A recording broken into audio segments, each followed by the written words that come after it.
pa be. Ganda.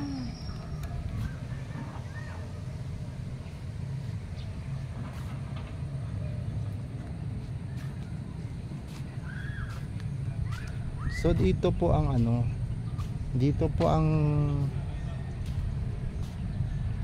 pag halimbawa gusto niyo may event na mga dibu, so pwede dito, alam ko. Ayan. Ayan siya. Ang ganda.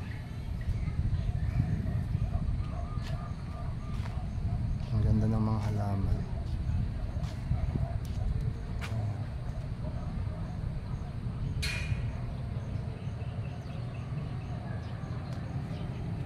Anong halaman? Ito sahod.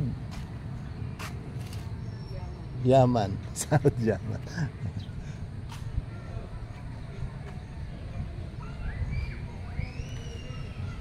So ang ganda ng event hall. Ang ganda.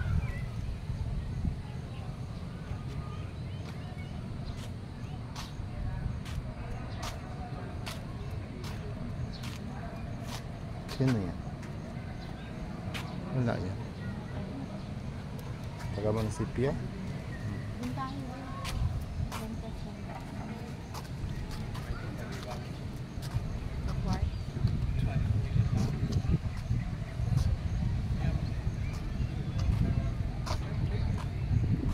Yan, ito nga ang multi-purpose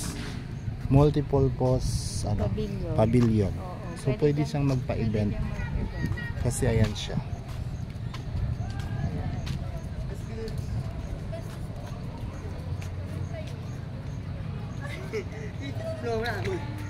Multi-purpose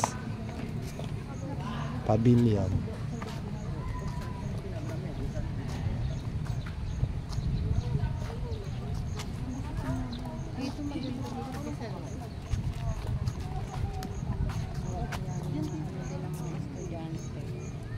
Mga pati estudyante.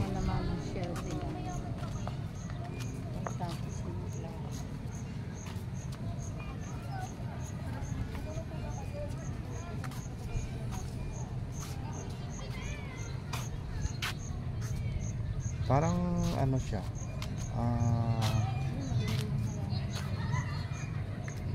nature talaga siya, no? Parang hindi mo mapag ano na nasa loob ito ng isang civilized na lugar. Para kayong nasa ano, para kayong nasa gubat. Oo, yung parang hindi pa napupuntahan ng tao ang mga ano na. Pero maganda. Ayan yung may bunga. Yun yata yung parang nganga.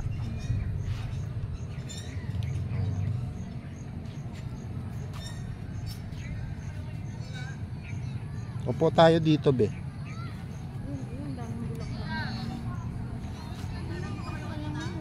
Marami ng upuan ngayon. So yan mga kagala, upo muna tayo. Medyo mahirap ikutin. Malaki, malawak. Ayan, medyo nakakapagod lang siya ikutin. Pero kung gusto mo talaga mag-relax, ang ganda dito.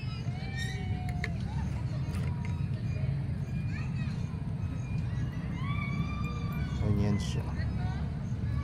Pwede magpatakbo dito, dito yung mga anak niya. Sa park na. Ganda na oh. Bagong ano, parang bagong train. Hindi siya masyadong magamit. Inaalagaan kasi siya.